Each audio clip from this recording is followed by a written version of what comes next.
तो दोस्तों एक बार फिर से स्वागत है आपका पेंडुलम वीडियो में। कैसे हैं आप? उम्मीद करता हूं आप सभी बहुत अच्छे होंगे और तैयारी भी आपकी बहुत अच्छी चल रही होगी।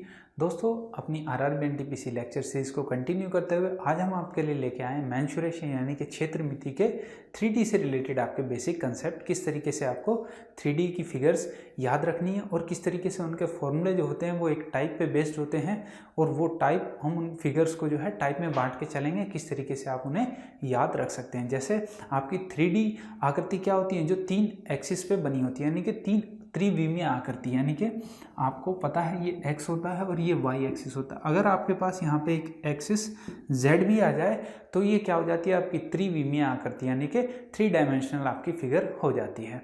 तो जिसमें क्या क्या आती हैं आपकी, जैसे आपके आते हैं घन, घनाभ, बेलन, शंकु, ठीक है, आपका गोला और ये आपके पिरामिड, प्रिज्म आदि सभी क्या है आपकी थ्री डायमेंशनल आकृतियां हैं। इनसे रिलेटेड आपके एग्जाम में आरआरबी एनटीपीसी ने किस तरीके से क्वेश्चन पूछे हैं, चलिए इनको भी देखेंगे हम और सीखेंगे किस तरीके से आपको अप्रोच करनी है। तो हम इन फिगर्स को क्या करते हैं, इनको टाइप में बांट लेते हैं कि जो समान बेस और क्या टॉप वाली आकृति होंगी, यानी कि जिनका आधार समान होगा और जिनका ऊपरी सतह भी क्या होगी, सेम होंगी, दोनों की दोनों, उनको पहले टाइप में हम ले लेते हैं। तो उन्हें देखेंगे कैसे उन पे बेस्ड आपके फॉर्मूले बनते हैं। जैसे मैं अगर टाइप 1 की बात करता हूँ कि टाइप 1 में कौन कौन सी आकृतियाँ आएंगी आपकी, तो मैं कहूँगा घन, घनाभ, बेलन और आपका प्रिज्म, ये क्या हो जाएंगी। इनको मैंने एक टाइप में ले लिया। क्यों ले लिया है, आपको पता है इनका जो आधार होता है और जो इनकी ऊपरी सतह होती है वो एक समान होती है। अब जैसे घनाभ है, जो उसकी नीचे की सतह होगी वही क्या होगी, उसकी ऊपर की सतह होगी सेम। जैसे आप ये कह सकते हैं कि आपके पास एक कमरा है, जैसे आप एक कमरे में हैं तो आप क्या कहते हैं, उसकी जो उसका फर्श होता है उसके जैसा ही आपकी क्या होती है, छत होती है। तो मैंने इस तरीके की आकृति को एक टाइप में ले लिया है। तो इसमें क्या करते हैं हम, इस टाइप में हम निकालते क्या क्या है। 3D में आपसे पूछा क्या क्या जाता है, आपसे पूछा जाता है वॉल्यूम यानी कि आयतन। अब आयतन को भी जानना बहुत ज़रूरी है कि आयतन होता क्या है। अब आयतन भी 2 टाइप में आ जाएगा, एक आपका सॉलिड में आ जाएगा, एक आपका लिक्विड में आ जाएगा। अब सॉलिड में कैसा है, जैसे कोई आपसे ठोस घन पूछ लिया जाता है या ठोस घना पूछ लिया जाता है, या कमरा है वो सीमेंट से भर दिया जाए तो आपसे पूछा जाएगा कि भाई इसका आयतन बताओ। तो उसमें क्या हो जाएगा, आपको पता होना चाहिए कि वॉल्यूम जो होती है, आयतन, वो क्या हो जाएगा, आपका जितना मटेरियल उसमें यूज़ होगा वही क्या होता है, आपका आयतन होता है। अब यहाँ पे आयतन हो गया आपका क्या, जो मटेरियल होता है उसमें, वही क्या होगा, आपका आयतन कहलाएगा। अब जैसे स्टार्ट करते हैं पहली फिगर से अपनी घनाभ से, और घनाभ में देखते हैं किस तरीके से आपका वॉल्यूम होता है। उसके बाद हम देखेंगे उसमें पार्श्व पृष्ठीय क्षेत्रफल, जिसे आप इंग्लिश में कहते हैं लेटरल सरफेस एरिया, और साथ में टोटल सरफेस एरिया भी देखेंगे, यानी कि संपूर्ण पृष्ठीय क्षेत्रफल क्या होता है, किस तरीके से आपको उसका फॉर्मूला याद रखना है। और फिर देखेंगे उसमें कई बार एग्जाम में पूछा जाता है कि बताओ एक कमरे में सबसे बड़ी जो है लंबाई की छड़ रखी जाती है, यानी कि उसका जो विकर्ण होता है उसे किस तरीके से याद रखना है आपको। इन सभी चीज़ों को देखते हैं और स्टार्ट करते हैं अपने घनाभ से, और इसके फॉर्मूले देखते हैं डायरेक्ट इस टाइप में कैसे आपके फॉर्मूले बनते हैं। तो देखिए दोस्तों, स्टार्ट करते हैं अपने घनाभ से। और घनाभ यानी कि आपको पता है क्या कहते हैं, क्यूबॉइड, क्यूबॉइड या हिंदी में हम कहेंगे इसे घनाभ। तो घनाभ कैसा होता है, एक बार फिगर बना लेते हैं छोटी सी।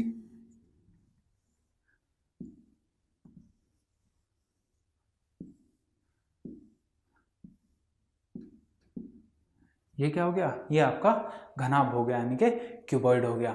अब इसकी आपसे वॉल्यूम पूछा जाता है क्या होता है, तो वॉल्यूम, अब मैं इसे मान लेता हूँ कि ये इसकी लेंथ है, ये इसकी ब्रेड्थ है यानी कि लंबाई, ये चौड़ाई, और ये क्या हो गई, इसकी ऊंचाई h हो गई है। ये आपकी ऊंचाई h हो गई है, ठीक है। ये हमने मान लिया आपका घनाभ। अब आपको पता है कि अगर आप इसका आयतन निकालते हैं, आयतन, तो आयतन क्या होता है। अब इस तरीके की आपकी फिगर में आपको याद रखना है कि जिसका भी आधार और ऊपरी सतह समान होगी, यानी कि बेस और टॉप जो है वो सेम होगा, उसमें आपका आयतन क्या हो जाएगा, आधार का क्षेत्रफल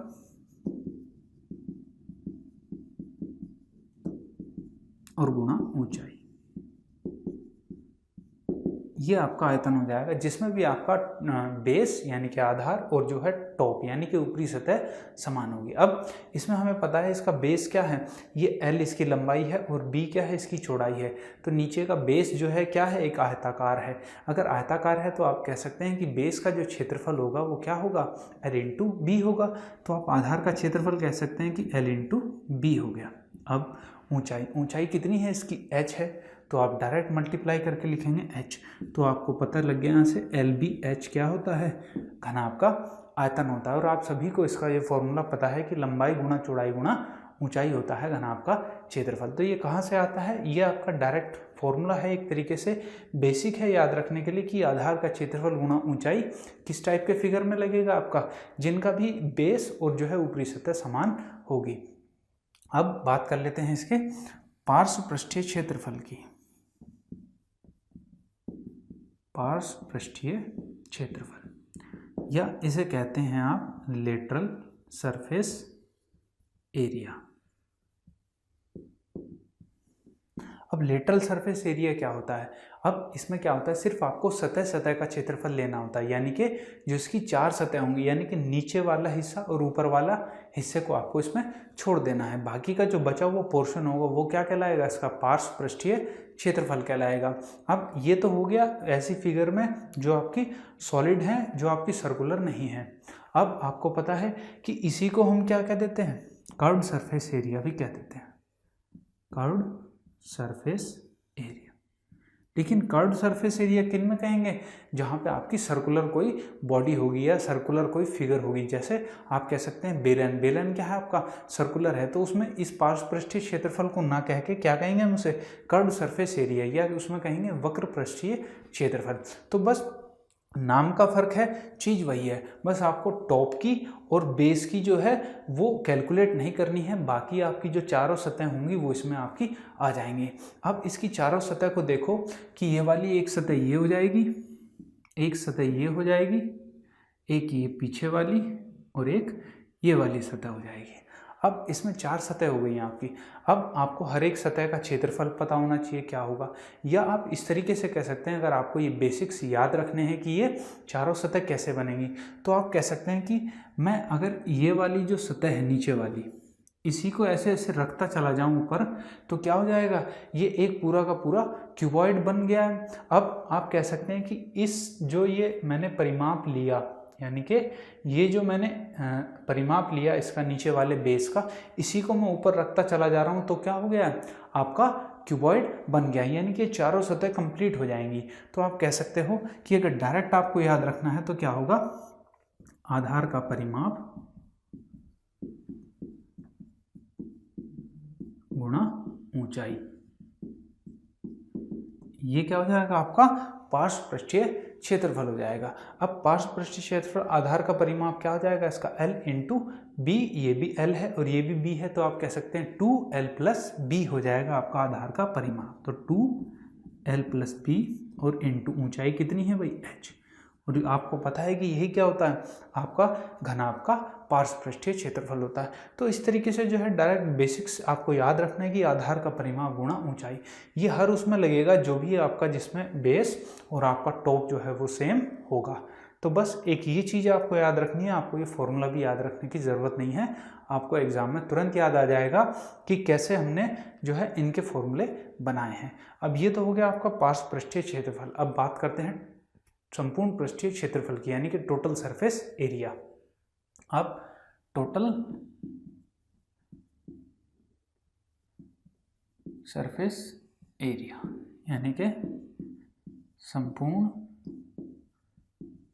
पृष्ठीय क्षेत्रफल।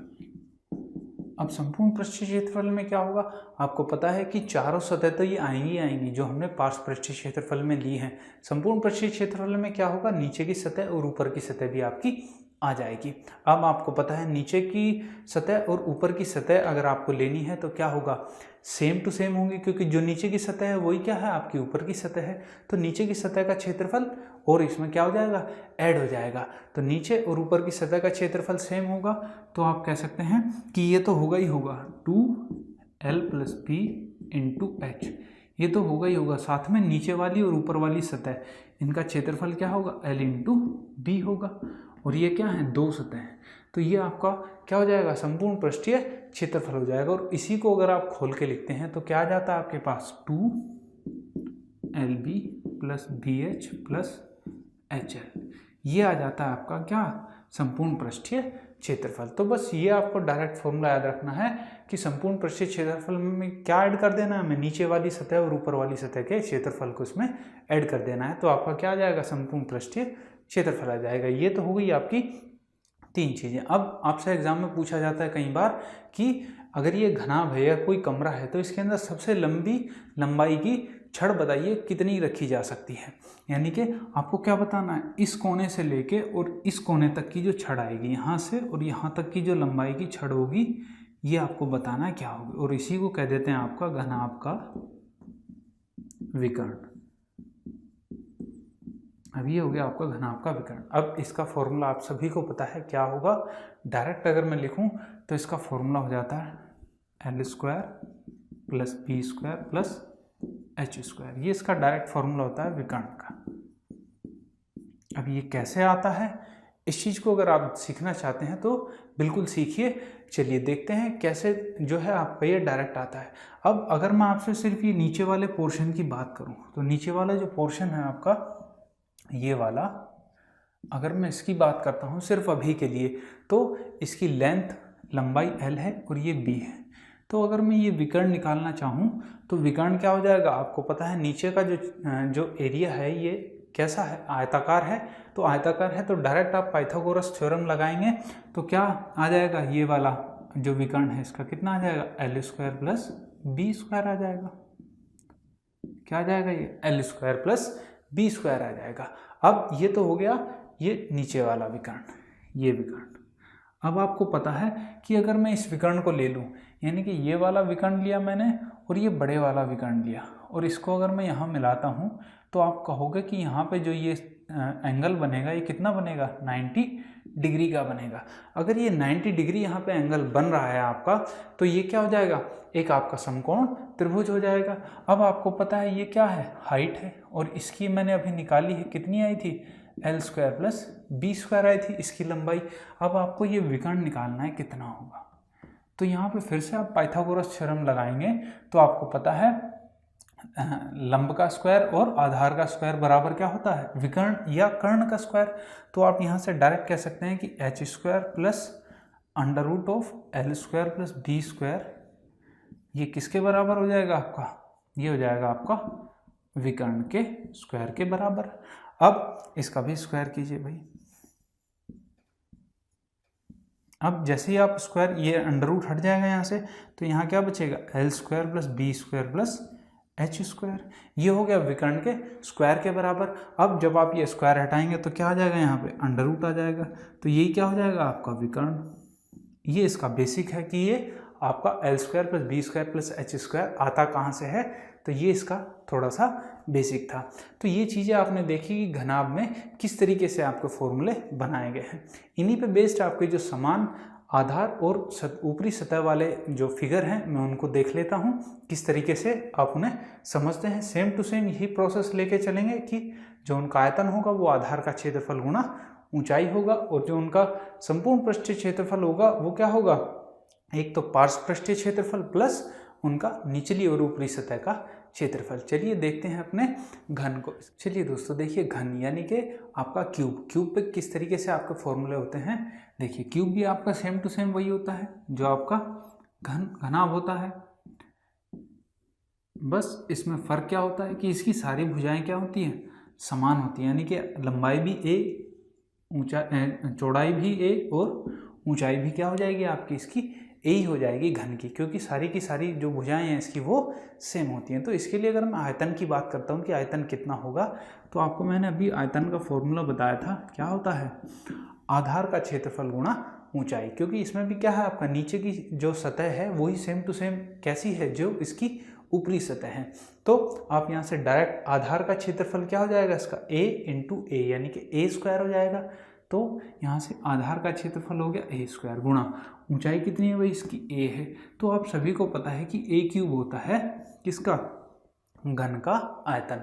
तो ए क्यूब होता कैसे है, ऐसे होता है कि आधार का क्षेत्रफल गुणा ऊंचाई, क्योंकि इसका जो बेस है वही आपका same to same as a top होता है इसका। अब ये तो हो गया इसका आयतन। ऐसे ही अगर मैं इसके पार्श्व पृष्ठीय क्षेत्रफल की बात करूं, पार्श्व पृष्ठीय क्षेत्रफल, तो पार्श्व पृष्ठीय क्षेत्रफल क्या हो जाएगा, आपको पता है नीचे की सतह और ऊपर की सतह हमको नहीं लेनी है, बाकी की जो चारों सतह हैं हमें वो लेनी है। अब आपको पता है कैसे निकालना है, डायरेक्ट फॉर्मूला याद रखेंगे आप। क्या, सिर्फ इतनी सी बात याद रखनी है आपको कि आधार का परिमाप गुणा ऊंचाई। अब इसका आधार का परिमाप क्या है, ए, यानी कि 4a है आपका, यानी कि 4a तो क्या हो गया आपका आधार का परिमाप, और गुणा क्या होता है ऊंचाई। ऊंचाई कितनी है भाई, a। आप कह सकते हैं डायरेक्ट फॉर्मूला क्या होता है आपका 4a²। इसी को आप रटते हैं, याद करते हैं कि भाई आप बताइए पार्श्व पृष्ठीय क्षेत्रफल कितना होगा, तो आप कहते हैं 4a²। कैसे होता है कि वो ऐसे होता है। अब ऐसे इसका संपूर्ण पृष्ठीय क्षेत्रफल की अगर बात करते हैं, यानी कि संपूर्ण पृष्ठीय क्षेत्रफल क्या होगा, ये तो होगा ही होगा 4a², क्योंकि लेटरल सरफेस एरिया या पार्श्व पृष्ठीय क्षेत्रफल प्लस हम क्या करते हैं नीचे वाली सतह और ऊपर वाली सतह के क्षेत्रफल को भी ऐड करते हैं। तो 4a² तो होगा ही होगा, प्लस नीचे वाली सतह का क्षेत्रफल a × a² as it is same to same ऊपर वाली का होगा, यानी कि a²। तो आप कह सकते हैं 2a², तो मिलके कितना हो जाता है 6a²। इसी को आप याद रखते हैं डायरेक्ट फॉर्मूले को कि घन का संपूर्ण पृष्ठीय क्षेत्रफल कितना होता है 6a² होता है। तो याद रखने की जरूरत नहीं है आपको, बस ये चीज याद होनी चाहिए कि आधार का परिमाप गुणा ऊंचाई क्या होता है आपका संपूर्ण, ये आपका पार्श्व पृष्ठीय क्षेत्रफल होता है। उसमें आप नीचे की सतह और ऊपर की सतह भी ऐड कर दीजिए तो आपका संपूर्ण पृष्ठीय क्षेत्रफल आ जाएगा। अब बात कर लेते हैं इसके विकर्ण की। इसका विकर्ण क्या होगा, विकर्ण मैंने आपको बताया था कि घन आपका क्या होता था l² + b² + h² होता था। अब यहाँ पे तीनों भुजाएं क्या है, सेम है। यहाँ पे l, b और h की वैल्यू क्या है, a है। तो मैं कह सकता हूँ a², तो कितना हो जाएगा √3a² हो जाएगा। अब a² बाहर आ जाएगा तो कितना आ जाएगा √3a। ये हो जाएगा आपका इसका विकर्ण, यानी कि घन का विकर्ण हो गया √3a। तो बस डायरेक्ट जो है आपको ये फॉर्मूले याद रखने, क्योंकि डायरेक्ट इन फॉर्मूलों पे बेस्ड ही आपके एग्जाम में क्वेश्चंस पूछे जाते हैं।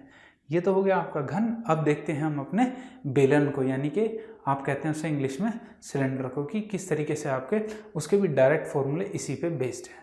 तो चलिए दोस्तों, ये रहा आपका बेलन यानी कि सिलेंडर, बेलन सिलेंडर। तो इसका फिगर कैसा होगा, आपको पता है कि इसका जो बेस होता है वो कैसा होता है, सर्कुलर होता है। ये हो गया आपका बेलन। अब ये आपका सर्कुलर बेस हो गया और इसका टॉप हो गया। देखिए इन दोनों का जो सेम टू सेम है, नीचे की सतह यानी कि आधार और जो इसकी ऊपरी सतह है वो क्या है, सेम है। तो इसमें भी वही वाले जो कंसेप्ट मैंने आपको बताया है कि जो इसका आयतन होगा वो क्या हो जाएगा, आधार का क्षेत्रफल गुणा ऊंचाई हो जाएगा। तो आप सभी को याद करने की ज़रूरत नहीं है इनके फॉर्मूले, आपको बस डायरेक्ट बेसिक्स याद रखने की बेसिक्स होते क्या हैं। आयतन बता दिया मैंने आपको, आधार का क्षेत्रफल गुणा ऊंचाई, आधार का क्षेत्रफल और गुणा ऊंचाई। अब आधार का क्षेत्रफल क्या, आधार में है क्या, इसके एक वृत्त है और वृत्त का क्षेत्रफल आप सभी को बहुत इजीली याद रहता है πr²। तो आप कह सकते हैं आधार का क्षेत्रफल क्या हो जाएगा इसका πr²। और ऊंचाई कितनी है, अब मैं इसको मान लेता हूँ, जो इसकी त्रिज्या है वो क्या है r, और इसकी जो ऊंचाई है वो क्या है h है। तो आप डायरेक्ट कह सकते हैं कि ऊंचाई क्या मानी है h, तो πr²h। यही आप फॉर्मूला है जो हमेशा याद करते हैं बेलन के लिए यानी कि सिलेंडर के लिए। तो आपको याद करने की ज़रूरत नहीं है, डायरेक्ट बस याद होना चाहिए आधार का क्षेत्रफल गुणा ऊंचाई। ये तो हो गया इसका आयतन। अब बात कर लेते हैं इसके वक्र पृष्ठीय क्षेत्रफल की। वक्र पृष्ठीय क्षेत्रफल, क्योंकि इसमें क्या हो जाएगा, इसमें आपका पार्श्व पृष्ठीय क्षेत्रफल ना होके क्या हो जाएगा वक्र पृष्ठीय, क्योंकि जो इसका पृष्ठ है वो क्या है गोलाकार है। तो यहाँ पे क्या हो जाएगा आपका वक्र पृष्ठीय क्षेत्रफल। अब वक्र पृष्ठीय क्षेत्रफल के लिए क्या बताया था मैंने आपको कि आधार का परिमाप और गुणा ऊंचाई। ये मैंने आपको बेसिक बताया था, जिसमें आपका बेस और आपका टॉप जो है वो सेम रहता है। तो आप बताइए आधार का परिमाप क्या हो जाएगा। आधार में क्या है, एक वृत्त है और वृत्त का परिमाप कितना होता है, 2 पाई r होता है। तो आप यहाँ से कह सकते हैं 2 पाई r हो जाएगा इसका परिमाप, और ऊंचाई कितनी है भाई इसकी, h है। और यही क्या होता है, 2 पाई r h, जिसे आप याद करते हैं क्या, वक्र पृष्ठीय क्षेत्रफल के रूप में बेलन के। तो याद करने की ज़रूरत नहीं है, डायरेक्ट आपको बस ये चीज़ें याद होनी चाहिए। ये तो हो गया आपका वक्र पृष्ठीय क्षेत्रफल। अब बात करते हैं इसके संपूर्ण पृष्ठीय क्षेत्रफल की। संपूर्ण पृष्ठीय क्षेत्रफल, संपूर्ण पृष्ठीय क्षेत्रफल में आपको कुछ नहीं करना है, बस नीचे की सतह और ऊपर की सतह का क्षेत्रफल आपको ऐड कर देना है। तो अब नीचे और ऊपर की सतह क्या है, दोनों सेम है और दोनों में क्या है, एक वृत्त है। तो वृत्त का क्षेत्रफल बस इसमें ऐड कर दीजिए, क्या हो जाएगा आपका 2 पाई r h में 2 गुणा पाई r स्क्वायर ऐड कर दीजिए। यहाँ से क्या कॉमन ले सकते हैं आप, 2 पाई r कॉमन ले सकते हैं और ये हो जाता है आपका h प्लस r। इस फॉर्मूले को आप याद करते हैं। तो याद करने की आपको बिल्कुल भी आवश्यकता नहीं है। अब ये हो गया इसका संपूर्ण पृष्ठीय क्षेत्रफल। अब इसमें आपका विकर्ण होता नहीं है, तो इसमें हमें विकर्ण निकालने की ज़रूरत है नहीं। तो ये 3 चीज़ें आपको इसकी याद होनी चाहिए। चलिए आगे देखते हैं। अब अपने ऐसे फिगर को देख लेते हैं जिनका टॉप यानी कि ऊपर का हिस्सा और नीचे का हिस्सा अलग अलग होता है। जैसे आपका हो गया शंकु या आपका हो गया पिरामिड। इस तरीके के आपके जो फिगर होते हैं, इनके फॉर्मूले कैसे होते हैं ये देखते हैं। तो चलिए दोस्तों देखते हैं शंकु यानी कि कोण को। कोण का फिगर कैसा होता है देख लेते हैं। कोण यानी कि शंकु, आप सभी को पता है कि कोण का फिगर कैसा होगा। इसका बेस कैसा होता है, यानी कि आधार इसका एक वृत्त होता है और ऊपर का जो पॉइंट होता है वो आपका ऊपर की जो सतह होती है वो नीचे की सतह से भिन्न होती है। तो आप कह सकते हैं ये आपके उस टाइप में नहीं आएंगे जिसमें आधार और जो आपका ऊपरी सतह है वो सेम होती है। तो ऐसे केस में आपको क्या करना है, मैं कह देता हूँ कि इसकी जो आधार की त्रिज्या है वो मैंने मान ली r है, इसकी ऊंचाई कितनी है h है, और ये क्या होती है तिरछी ऊंचाई, तिरछी ऊंचाई, या इसी को आप कह देते हैं तिरछे की जगह एग्जाम में कई बार पूछ लेता है आपसे तिर्यक ऊंचाई ज्ञात कीजिए, तो इसे तिर्यक ऊंचाई भी कहते हैं। अब इसके लिए अगर आप आयतन निकालना चाहते हैं, आयतन, तो आयतन क्या होता है इनका 1/3 आधार का क्षेत्रफल गुणा ऊंचाई। ठीक है, इसमें आपका क्या चलेगा 1/3 आधार का क्षेत्रफल गुणा ऊंचाई, क्योंकि आप सभी को पता है कि जो शंकु होता है इसका आयतन क्या होता है पाई r स्क्वायर h/3 होता है, यानी कि 1/3 गुणा आधार का क्षेत्रफल कितना है आपको पता है, वृत्त है, क्षेत्रफल होता है पाई r स्क्वायर गुणा ऊंचाई कितनी है इसकी h। यही आपका फॉर्मूला होता है पाई r स्क्वायर h/3। ये आपका क्या हो जाता है, शंकु का आयतन हो जाता है। अब ये तो हो गया इसका आयतन। अब बात करते हैं इसके वक्र पृष्ठीय क्षेत्रफल की, वक्र पृष्ठीय क्षेत्रफल की वक्र पृष्ठीय क्षेत्रफल होता क्या है। अब देखिए वक्र पृष्ठीय क्षेत्रफल क्या होगा, आपको पता है इसमें नीचे के हिस्से और ऊपर के हिस्से को नहीं लेते हैं। तो ऊपर तो वैसे ही इसका पिन पॉइंट है, यहाँ का कोई क्षेत्रफल होगा नहीं, तो बाकी बचा क्या, नीचे के हिस्से को क्षेत्रफल को हम इसमें छोड़ देते हैं। अब बाकी बचा हुआ जो आपका वक्र पृष्ठ है इसका, उसके क्षेत्रफल को बताना है क्या होगा। तो आप सभी को याद है कि इसका फॉर्मूला क्या होता है, पाई r l होता है, पाई r l होता है। देखिए इसका भी पूरा एक बेसिक कंसेप्ट है कि ये पाई r l कैसे होता है, वो आपके काम का नहीं है, क्योंकि एग्जाम में उस पर रिलेटेड आपसे पूछा नहीं जाएगा। आपसे डायरेक्ट फॉर्मूला पूछा जाएगा कि इसका शंकु का वक्र पृष्ठीय क्षेत्रफल बताइए क्या होगा, तो आप डायरेक्ट फॉर्मूला लगाएंगे पाई r l। अब ये तो हो गया इसका वक्र पृष्ठीय क्षेत्रफल। अब इसी में आपसे पूछा जाता है कि भाई इसका संपूर्ण पृष्ठीय क्षेत्रफल बताइए कितना होगा। तो संपूर्ण पृष्ठीय क्षेत्रफल क्या हो जाएगा,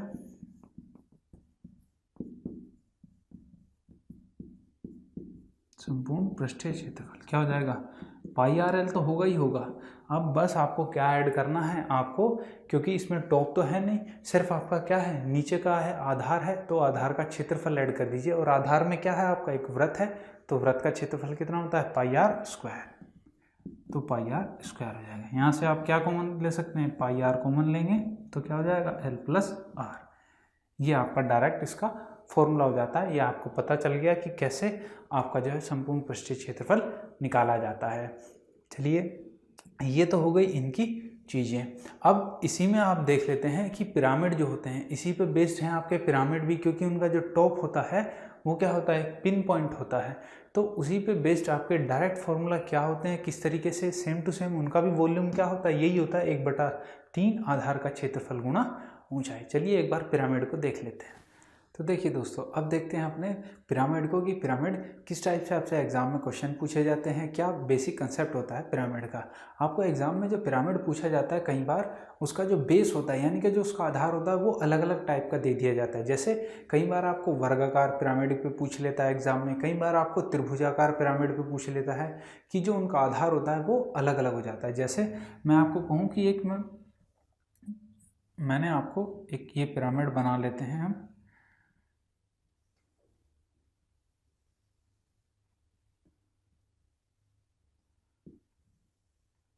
ये आपका क्या हो गया, एक पिरामिड हो गया। अब इसका जो बेस है यानी कि जो इसका आधार है वो क्या है, एक वर्ग है। यानी मैं कह सकता हूँ कि ये ए है, ये भी ए है, ये भी ए, ये भी ए। अब आपको पता है कि अगर ये वर्गाकार पिरामिड है, वर्गाकार आधार वाला पिरामिड है, तो इस टाइप पे अगर आपका वॉल्यूम पूछ लिया जाए यानी कि आयतन पूछ लिया जाए क्या होगा, तो आप सभी को याद रहना चाहिए जो भी इसका आयतन होता है क्या होता है, 1/3 आधार का क्षेत्रफल गुणा ऊंचाई। यही क्या होता है, आपका पिरामिड का आयतन होगा। अब इसमें आपका जो बेस है यानी कि जो आधार है, चाहे वो कुछ भी आ जाए, या आपका आयताकार पिरामिड आ जाए, आयताकार आधार वाला पिरामिड आ जाए, या आपका त्रिभुजाकार आधार वाला पिरामिड आ जाए, तो आप उसी तरीके से जो है अपने आयतन को निकालेंगे, 1/3 आधार का क्षेत्रफल गुणा ऊंचाई। अब जैसे मैं इसकी वर्गाकार पिरामिड की बात कर लूँ कि इसमें क्या होगा, इसका जो आपका पार्श्व पृष्ठीय क्षेत्रफल, क्योंकि एग्जाम में आपसे ये भी पूछ लिया जाता है कि इसका पार्श्व पृष्ठीय क्षेत्रफल बताइए कितना होगा। तो पार्श्व पृष्ठीय क्षेत्रफल में मैंने आपको बताया था कि नीचे और ऊपर की सतह नहीं लेते हैं। तो ऊपर तो इसमें सतह है ही नहीं, सिर्फ नीचे नीचे इसमें सतह है, तो हम नीचे वाली सतह का क्षेत्रफल इसमें नहीं लेंगे। बाकी की जो मेरी सतह है, कितनी सतह बची हुई है भाई, एक तो ये वाली सतह होगी, एक ये होगी 2, एक ये वाली होगी 3 और एक ये वाली हो जाएगी 4। यानी कि आपकी इसमें सतह कितनी है, 4। तो हमें इन चारों सतह का क्षेत्रफल पता होना चाहिए क्या होगा। अब इन चारों सतह का क्षेत्रफल निकालने के लिए क्या चाहिएगा आपको पता है ये क्या बन रहा है, एक त्रिभुज बन रहा है। तो त्रिभुज का क्षेत्रफल क्या होगा, आधार गुणा ऊंचाई। अब इसकी जो ऊंचाई है वो क्या हो जाएगी, ये वाली हो जाएगी। अब इस ऊंचाई को मैं मान लेता हूँ क्या हो जाएगा, ये L मैं मान लेता हूँ। ये क्या है, एक तरीके से आपकी तिर्यक ऊंचाई, या क्या है, तिरछी ऊंचाई है, तिरछी ऊंचाई है। और अगर मैं इसकी हाइट की बात करूं तो हाइट क्या होगी इसकी, ये इसकी क्या हो जाएगी, h इसकी हाइट हो जाएगी। अब ये हो गई इसकी तिरछी ऊंचाई। तो अगर मैं इसके पार्श्व पृष्ठीय क्षेत्रफल की बात करूं, पार्श्व पृष्ठीय क्षेत्रफल, तो पार्श्व पृष्ठीय क्षेत्रफल क्या हो जाएगा भाई, आपको पता है कि चारों सतह का क्षेत्रफल आएगा। अब इसका क्षेत्रफल कितना है, आधार गुणा ऊंचाई और डिवाइड बाई 2, ये होता है आपका त्रिभुज का क्षेत्रफल। तो क्या हो जाएगा, 1/2 गुणा a इंटू L। ये हो गया क्या आपका इस एक सतह का क्षेत्रफल। और ऐसी कितनी सतह हमें लेनी है, हमें 4 सतह लेनी है। तो इसमें क्या कर दीजिए आप, 4 से गुणा कर दीजिए, तो 2 से ये 2 बार आ जाएगा। तो क्या हो जाएगा, 2a इंटू L। ये हो जाएगा आपका पार्श्व पृष्ठीय क्षेत्रफल। अगर ये जो इसका आधार है ये एक वर्गाकार पिरामिड, वर्गाकार आधार है इसका पिरामिड का, तब आपका क्या हो जाएगा, 2 इंटू भुजा इंटू तिरछी ऊंचाई, जो भी आपकी इसकी दी होगी एग्जाम में। अब अगर संपूर्ण पृष्ठ की बात कर लें, इसके संपूर्ण पृष्ठीय क्षेत्रफल की अगर हम बात कर लें तो क्या हो जाएगा, ये तो होगा ही होगा, यानी कि 2AL तो होगा ही होगा। साथ में बस आपको ऐड क्या करना है, नीचे का जो बेस है आपका, इसका क्षेत्रफल ऐड कर देना है। और नीचे का क्षेत्रफल क्या है, a इंटू ए हो जाएगा, क्योंकि वर्ग का क्षेत्रफल क्या होता है, a² होता है। तो बस इसमें आपको a² ऐड कर देना है। ये हो जाएगा आपका इसका संपूर्ण पृष्ठीय क्षेत्रफल। तो बहुत इजीली जो है आप एग्जाम में इस टाइप से क्वेश्चन को सॉल्व कर सकते हैं। बस आपको मेथड पता होना चाहिए किस तरीके से आपको एग्जाम में क्वेश्चन को सॉल्व करना है। तो ये तो हो गया आपका पिरामिड। कई बार क्या हो जाता है आपके एग्जाम में त्रिभुजाकार पिरामिड भी पूछ लेता है, यानी कि जिसका आधार क्या हो, एक त्रिभुज हो। अब जैसे एक त्रिभुज दे दिया आपको, ये क्या है, एक समबाहु त्रिभुज दे दिया ए। इस पे अगर आपका पिरामिड बनाओगे तो ये क्या आ गया, ये आपका एक त्रिभुजाकार पिरामिड हो जाएगा। अब त्रिभुजाकार पिरामिड में सेम आपको वही कंसेप्ट यूज करना है जो मैंने आपको यहाँ पे बताया है। अब मैं कह देता हूँ कि ये क्या है, इसकी ऊंचाई है h, और इसकी ये जो तिरछी ऊंचाई है इसको मान लेते हैं कितना, l। तो सेम टू सेम वही फॉर्मूला लगेगा आपका कि अगर इसके आयतन की अगर आप बात करेंगे तो क्या हो जाएगा, आधार का क्षेत्रफल। आधार का क्षेत्रफल कितना हो जाएगा भाई, समबाहु त्रिभुज का क्या होता है, √3/4 a² आपका क्षेत्रफल हो जाएगा, और गुणा ऊंचाई। ऊंचाई कितनी है, h। यहाँ से आप इसका आयतन निकाल सकते हैं। अब ऐसे ही आपको पूछ लिया जाए कि इसका पार्श्व पृष्ठीय क्षेत्रफल क्या होगा, तो सेम टू सेम इसकी सतह कितनी हो जाएंगी, एक ये वाली होगी, एक ये हो जाएगी पीछे, और एक ये वाली, 3 सतह हो जाएंगी इसकी। अब एक सतह का क्षेत्रफल क्या हो जाएगा, आधार a है और ऊंचाई कितनी है, l, तो a × l और डिवाइड बाई 2, क्योंकि आपका त्रिभुज है, त्रिभुज का क्षेत्रफल 1/2 आधार गुणा ऊंचाई।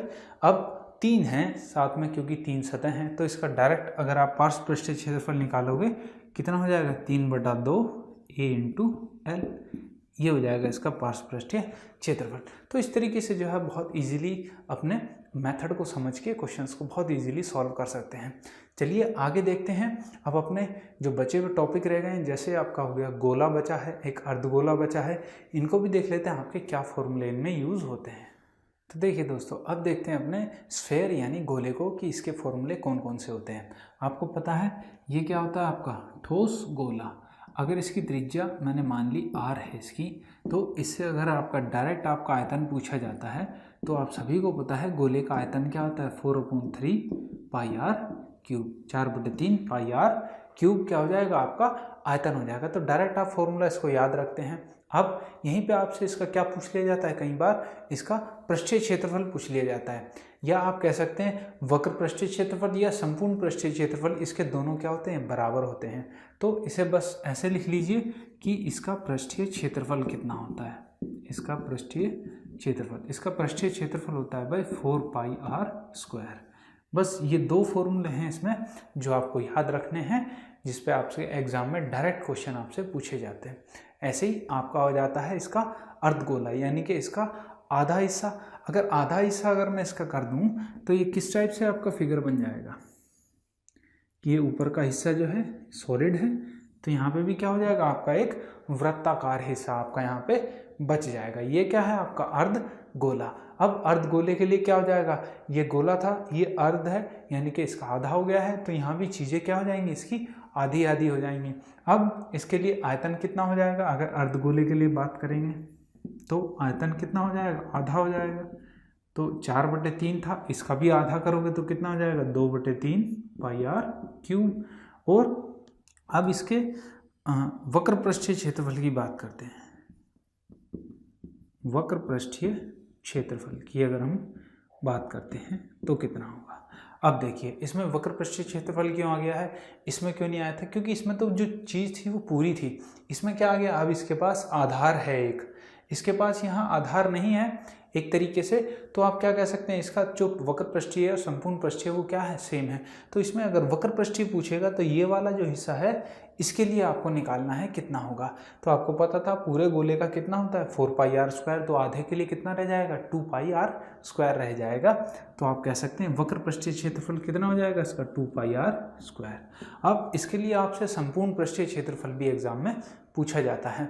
तो अब संपूर्ण पृष्ठीय क्षेत्रफल क्या हो जाएगा, इसके लिए आपको पता है, मैंने बता दिया कि संपूर्ण पृष्ठीय क्षेत्रफल में क्या करना है, बस आपको जो बेस होता है उसका भी क्या कर देना है, आपको क्षेत्रफल ऐड कर देना है। तो यहाँ पे बेस क्या है, इसका एक वृत्त है, तो वृत्त का क्षेत्रफल क्या होता है, πr² होता है। तो बस आपको इसमें कुछ नहीं 2πr² में πr² ऐड कर देना है, तो कितना हो जाएगा ये 3πr²।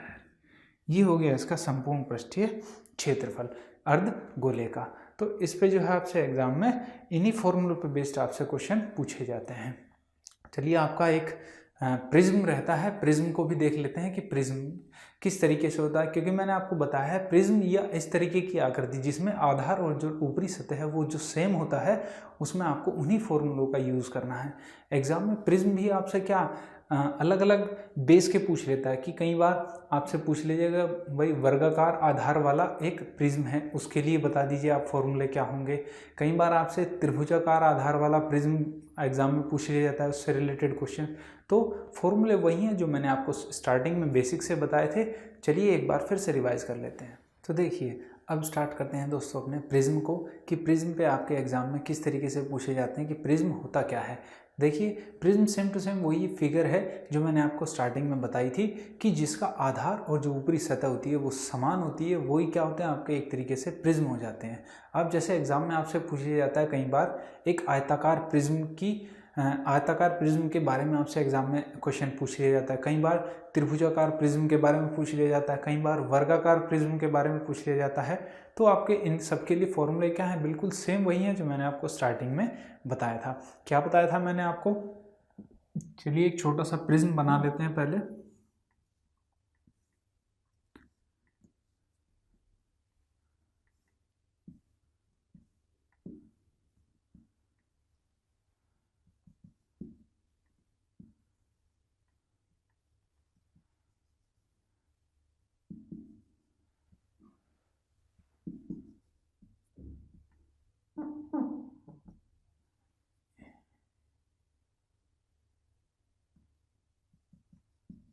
ये क्या हो गया आपका एक आयताकार या इसे आप वर्गाकार प्रिज्म कह लीजिए, कि इसका जो बेस है वो क्या है, एक वर्ग है, या आप इसे आयत भी कह सकते हैं। क्योंकि अब मैं इसकी अगर भुजाएं अलग अलग ले लूँगा तो ये क्या हो जाएगा, आयताकार हो जाएगा। अगर मैं भुजाएं दोनों सेम ले लूँगा तो ये क्या हो जाएगा, वर्गाकार प्रिज्म हो जाएगा। अब आपके लिए इसको आयतन अगर निकालना है, यानी कि आयतन अगर आपको निकालना है तो क्या बताया था मैंने आपके लिए, आयतन कि आधार का क्षेत्रफल गुणा ऊंचाई। ये मैंने आपको बताया था कि किसी भी प्रिज्म जिसका बेस जो है वो सेम टू सेम आपके ऊपरी सतह के बराबर होगा, उसके लिए क्या फॉर्मूला होगा, आयतन का आधार का क्षेत्रफल गुणा ऊंचाई। अब अगर आप इसे लेते हैं, इसकी लंबाई को L लेते हैं, इसकी B लेते हैं, और ये जो इसकी ऊंचाई है इसको आप ले लेते हैं H।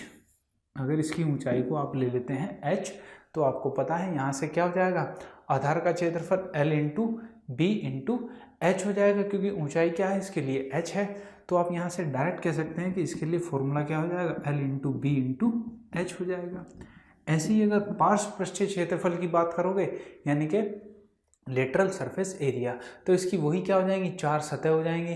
तो इस तरीके से ही आप डायरेक्ट वही फॉर्मूला लगा के इसमें जो मैंने आपको बेसिक बताया था उसी से आप निकाल सकते हैं बहुत इजीली। तो आपका प्रिज्म भी सेम टू सेम उसी पे बेस्ड आपके एग्जाम में क्वेश्चन पूछे जाते हैं। चलिए इन पे बेस्ड आपके 3D फिगर्स पे बेस्ड आपके एग्जाम में किस टाइप से क्वेश्चन पूछे जाते हैं, चलिए देख लेते हैं। ये रहा पहला क्वेश्चन आपकी स्क्रीन पे। आपसे कह रहा है कि किसी घनाभ की भुजाओं का अनुपात 1:2:3 है।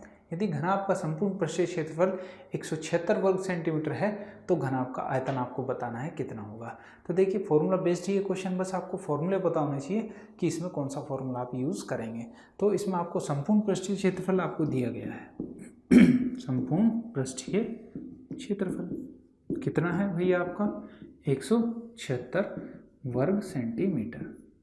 और आपको पता है कि घनाभ की भुजाएं क्या होती है, L, B और H होती है। इनके बीच अनुपात दे दिया गया 1:2:3। तो मैं कह सकता हूँ यहाँ से, मैं मान सकता हूँ कि जो इसकी L यानी कि लंबाई होगी वो मैंने मान ली x, और जो चौड़ाई है वो 2x, और जो ऊंचाई है वो 3x हो जाएगी। अब आपको पता है कि संपूर्ण पृष्ठीय क्षेत्रफल का डायरेक्ट फॉर्मूला होता है 2LB + BH + HL। तो आप डायरेक्ट फॉर्मूला लगा सकते हैं कि 2LB + BH + HL। जैसे ही आप वैल्यू रखेंगे L इंटू B यानी कि 2x² प्लस 3 दूनी 6x² और प्लस 3x², ये तो हो गया अंदर, और बाहर भी एक 2 है। तो 6 3 9 और 2 11, 11 दूनी 22, यानी आप यहाँ से कह सकते हैं कितना आ गया, 22x²। और ये किसके बराबर दिया गया आपको, 176 के बराबर दिया गया। अगर मैं डायरेक्ट कहूँ कि 22 से अगर आप इसे डायरेक्ट काटते हैं तो कितनी बार जाएगा, ये 8 बार। तो यहाँ से x² बराबर आ गया 8, तो x की वैल्यू कितनी आ गई √8, ये आप कह सकते हैं 2√2, ये आ गई आपकी x की वैल्यू। अब आपको क्वेश्चन में निकालना क्या था, आपको निकालना था आयतन। आयतन क्या होगा, तो आयतन आप सभी को पता है कि L × B × H क्या हो जाएगा, इस घनाभ का आयतन हो जाएगा। तो अगर मैं डायरेक्ट यहाँ से मल्टीप्लाई करूँ कितना हो जाएगा, 3 दूनी 6 और 6 x × x होगा तो कितना हो जाएगा 6x³ हो जाएगा। तो 6 डायरेक्ट लिखते हैं 2√2 का क्या हो जाएगा क्यूब हो जाएगा। अब 2 का क्यूब करोगे कितना आ जाएगा 8, तो 8 6 तो हो गया 48। अब √2 है, इसका क्यूब करोगे तो कितना आ जाएगा 2√2, तो 48 दूनी 96 √2 घन सेंटीमीटर। ये क्या हो जाएगा आपका इस क्वेश्चन का आंसर हो जाएगा, यानी कि इस घनाभ का जो आयतन है वो कितना हो गया 96 √2 घन सेंटीमीटर। तो बस आपके फॉर्मूला बेस्ड क्वेश्चन होते हैं, फॉर्मूला आपको पता होना चाहिए और आपका आंसर आपके सामने। चलिए आगे देखते हैं अपने नेक्स्ट क्वेश्चन को।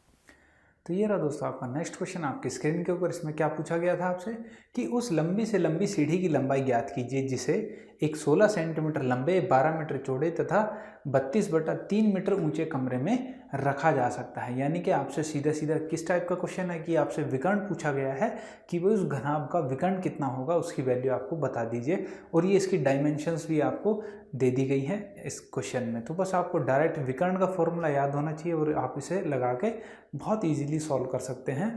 तो आप सभी को पता है कि मैंने विकर्ण का फॉर्मूला बता दिया, क्या था √L² + B² + H² था फॉर्मूला।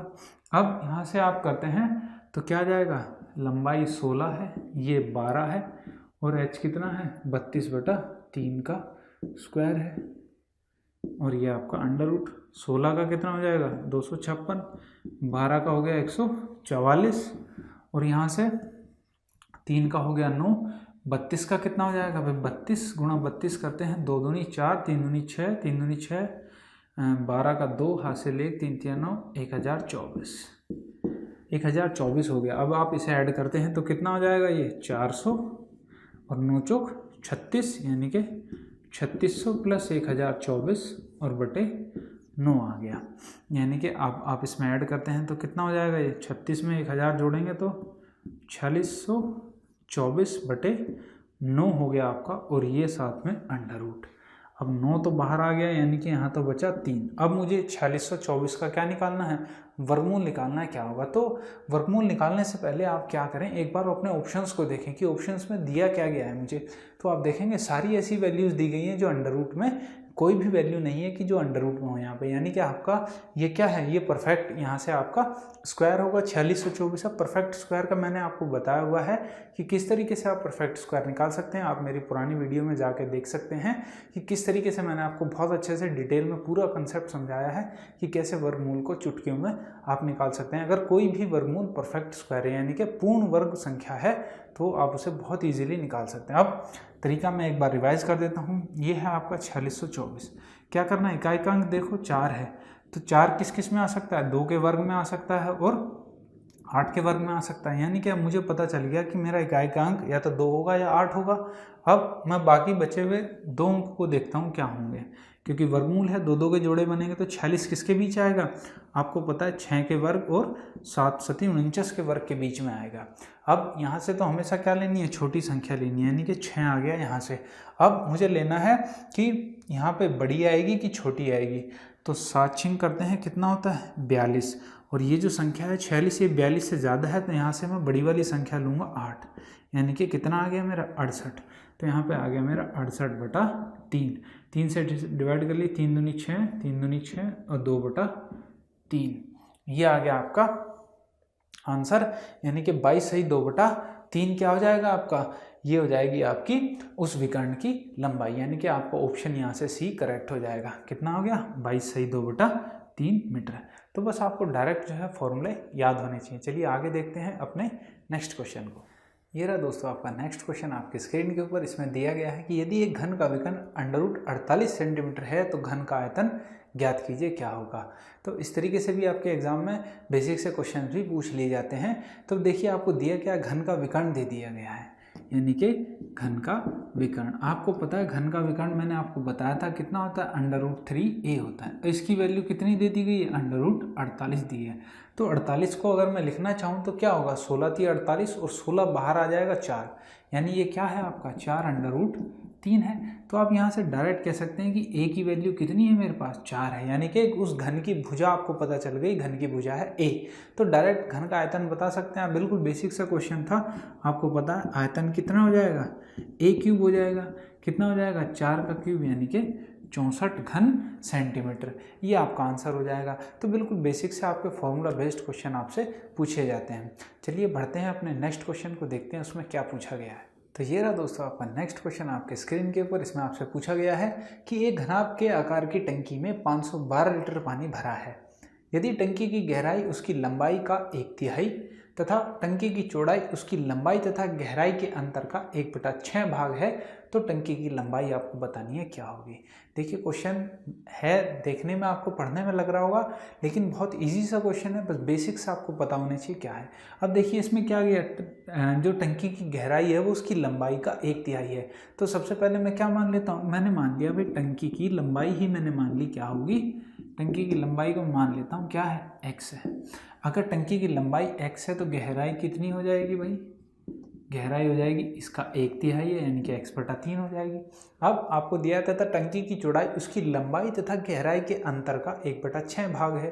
तो अब इसकी जो चौड़ाई है उसकी अगर बात करते हो तो कितनी हो जाएगी, x - x/3, और इसका भी कितना 1/6 भाग है। ये आपकी चौड़ाई हो गई। अब आपको पूछा क्या है कि इसमें टंकी की लंबाई ज्ञात की, यानी कि लंबाई आपसे पूछी गई। और आपको देखिए टंकी की धारिता यहाँ पे दे दी गई, यानी कि उसकी कैपेसिटी, यानी कि उसका वॉल्यूम दे दिया गया, उसमें कितना पानी है 512 लीटर है। तो आपको पता है कि जो इसका आयतन होगा, आयतन कितना है यहाँ पे 512 लीटर आपको दिया गया है। तो अगर मैं आयतन की बात करूँ तो कितना हो जाएगा, x × x/3 और गुणा, इसको सॉल्व करोगे तो कितना आ जाएगा, 3 में से x गया 2, 2x/3 यानी x/9 आ जाएगा, यानी कि यहाँ पे आ गया x/9। ये आपको आयतन दे दिया गया है। इनको मैं मान लेता हूँ ये सब क्या है, मीटर में है, और ये आपका यहाँ पे दिया गया है लीटर। अब आपको ये लीटर और मीटर का कन्वर्जन भी आपको पता होना चाहिए कि लीटर और मीटर में क्या जो है रिलेशन होता है, या सेंटीमीटर और लीटर में क्या रिलेशन होता है। तो आप सभी को पता होना चाहिए कि आपका जो 1 मीटर क्यूब होता है, 1 मीटर क्यूब वो कितना 1000 लीटर के बराबर होता है। क्या होगा भाई, 1000 लीटर के बराबर होगा। अगर इसे सेंटीमीटर में आप इनके रिलेशन को याद रखना चाहते हैं तो 1 सेंटीमीटर क्यूब, सॉरी 1 लीटर बराबर क्या होता है, 1000 सेंटीमीटर क्यूब हो जाता है। ये आपका इन दोनों के बीच में रिलेशन होता है, आपको ये याद होना चाहिए। तो यहाँ से मैं कह सकता हूँ कि 1 मीटर क्यूब बराबर कितना होगा, 1000 लीटर के होगा। अब ये यहाँ पे क्या हो गया, ये मीटर क्यूब हो गया है, मीटर क्यूब हो गया है। ये किसके बराबर है, 512 लीटर के। आपको पता है ये मीटर क्यूब है, इसको मीटर क्यूब को मैं चेंज करूंगा लीटर में तो कितना आ जाएगा, ये 1000 लीटर आ जाएगा। तो मैं इसको हटा के क्या कर लेता हूँ, 1000 से इसमें मल्टीप्लाई कर लेता हूँ। अब क्या हो गया, ये दोनों वॉल्यूम आपके बराबर हो गए, क्योंकि ये मीटर क्यूब में था और ये आपका लीटर में दिया है। तो इन दोनों को क्या करना पड़ेगा, आपको लीटर में कन्वर्ट करना पड़ेगा। अब देख लेते हैं, ये 1000 नीचे आ जाएगा। अब यहाँ से क्या आ जाएगा आपका, ये x क्यूब हो गया, ये हो गया आपका 27 को भी इधर भेज देते हैं तो कितना हो गया आपका 512 × 27/1000। अब आपको पता है क्यूब है तो यहाँ पे क्यूब रूट होगा। अब क्यूब रूट होगा तो 512 किसका क्यूब होता है, 8 का, 27 किसका होता है, 3 का, और यहाँ पे है आपका 1000, तो 1000 कितना हो जाएगा, 10 का। तो कितना आ गया, 8 के 24, यानी कि 2.4। 2.4 क्या आ गया आपका, x की वैल्यू आ गई, यानी कि ये आ गया x की वैल्यू। और x क्या है आपका, मीटर में है, तो x क्या आ गया, 2.4 मीटर। अब आप अपने ऑप्शन देखें, ऑप्शन में क्या है, आपको दिया 24 डेसीमीटर, आपको 2.4 क्या दिया है यहाँ पे मीटर आया है, लेकिन 2.4 आपका मीटर में यहाँ पे नहीं दिया गया है। तो आप देखिए डेसीमीटर में आपको दिया गया है। आपको पता है कि 1 मीटर बराबर क्या होता है, 10 डेसीमीटर होते हैं, 10 डेसीमीटर होते हैं। तो आप यहाँ से कह सकते हैं कि इसको मैं अगर चेंज करता हूँ तो 10 से गुणा कर दूंगा तो कितना आएगा, 24 डेसीमीटर। और ये आपको ऑप्शंस में दिया गया है। तो आपका करेक्ट आंसर क्या हो जाएगा, 24 डेसीमीटर क्या हो जाएगी, उसकी लंबाई हो जाएगी। तो कई बार आपको जो है यूनिट कन्वर्जन भी आपसे पूछ लिया जाता है, तो यूनिट कन्वर्जन भी आपको पता होना चाहिए। चलिए देखते हैं अपने नेक्स्ट क्वेश्चन को। तो ये रहा दोस्तों आपका नेक्स्ट क्वेश्चन आपकी स्क्रीन पे। इसमें पूछा गया आपसे कि दो घनों के क्षेत्रफलों का अनुपात 64:27 है, उनके पार्श्वपृष्ठीय क्षेत्रफलों का अनुपात क्या होगा। अब यहाँ पे क्षेत्रफलों का अनुपात देके आपसे पार्श्वपृष्ठीय क्षेत्रफल पूछा गया है। तो है क्या, ये घन है आपके, तो आपको पता है कि घन के क्षेत्रफल क्या होंगे। यदि मैं एक का A1 भुजा मान लूँ, एक की A2 भुजा मान लूँ, तो इनका जो क्यूब है वो क्या होता है, इनका अनुपात होता है। और ये आपको दे दिया गया कितना है, 64:27 है। तो अगर मैं यहाँ से भुजा निकालना चाहूँ तो डायरेक्ट भुजाओं का अनुपात क्या आ जाएगा, A1 अनुपात A2 कितना आ जाएगा, क्यूब है 64 किसका होता है क्यूब, 4 का, 27 किसका होता है, 3 का। तो ये तो आ गया भाई भुजाओं का अनुपात, कि इनका भुजाओं का अनुपात कितना हो जाएगा। अब आपसे पूछा है कि पार्श्वपृष्ठीय क्षेत्रफलों का अनुपात। अब पार्श्वपृष्ठीय क्षेत्रफल कैसे निकालेंगे, या तो आपको फॉर्मूला याद होना चाहिए कि फॉर्मूला क्या होता है पार्श्वपृष्ठीय क्षेत्रफल का, या फिर आप दिमाग लगाएं अपना कि मैंने आपको बताया था कि आधार का परिमाप गुणा ऊंचाई होता है। तो आधार का परिमाप क्या हो जाएगा, 4a इंटू ऊंचाई भी a ही होती है, तो 4a स्क्वायर क्या होता है, इसका क्या होता है, पार्श्वपृष्ठीय क्षेत्रफल हो जाता है। तो याद करने की भी जरूरत नहीं है, अगर फॉर्मूला आप भूल भी जाते हैं, अगर बेसिक चीज़ आपको याद है तो बहुत इजीली आप निकाल सकते हैं। अब आपको पता है कि 4a स्क्वायर 4a1 का स्क्वायर और 4a2 का स्क्वायर होगा इनका पार्श्वपृष्ठीय क्षेत्रफल, पार्श्वपृष्ठीय क्षेत्रफल। अब a अगर 4 से 4 तो कैंसिल हो ही जाएगा। अब A1 का स्क्वायर करते हैं तो कितना आएगा, 16, A2 का स्क्वायर करेंगे तो कितना आ जाएगा, 9। तो क्या आ गया आपका 16:9, यानी कि आपका ऑप्शन नंबर यहाँ से डी क्या हो जाएगा, करेक्ट हो जाएगा। तो बस डायरेक्ट जो है बस आपको बेसिक्स याद होने चाहिए, ऐसे डायरेक्ट क्वेश्चन आपके एग्जाम में बहुत पूछे जाते हैं। चलिए आगे बढ़ते हैं, देखते हैं नेक्स्ट क्वेश्चन को। तो ये रहा दोस्तों आपका नेक्स्ट क्वेश्चन आपकी स्क्रीन के ऊपर। इसमें आपसे पूछा गया है कि यदि एक बेलन के आधार का क्षेत्रफल 616 वर्ग मीटर है तथा उसका वक्र पृष्ठीय क्षेत्रफल 220 वर्ग मीटर है, तो बेलन की ऊंचाई ज्ञात कीजिए कि बेलन की ऊंचाई कितनी होगी। दो चीज़ आपको यहाँ पे दे दी गई हैं और ऊंचाई आपसे पूछी गई है। तो डायरेक्ट आप फॉर्मूले का यूज़ करें। आपको पता है आधार का क्षेत्रफल, बेलन होता कैसा है, आप सभी को पता है कि ये बेलन का जो आधार होता है वो क्या होता है, वर्गाकार होता है, वृत्ताकार होता है। अब आपको पता है वृत्त का क्षेत्रफल क्या हो जाएगा, पाई आर स्क्वायर। अगर मैं इसकी त्रिज्या को क्या मान लूँ, आर, और इसकी ऊंचाई कितनी है, एच। अब पाई आर स्क्वायर आपको दिया गया है 616।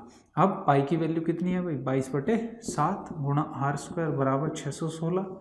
11 से काट लीजिए, 11 से 11 पंजे 55, 6 66, 11 6 66, 2 से फिर काट लीजिए 28, और 7 से यहाँ पे गुणा करके आ जाएगा गुणा 7। तो आर बराबर कितना हो जाएगा, √28 गुणा 7। आपको पता है ये 7 चौक 28 होता है, तो एक 7 यहाँ से बाहर आएगा और 4 में से 2 बाहर आएगा, यानी कि आर की वैल्यू आ गई आपके पास 14, यानी कि 14 मीटर क्या है आपकी इस वृत्त की त्रिज्या है।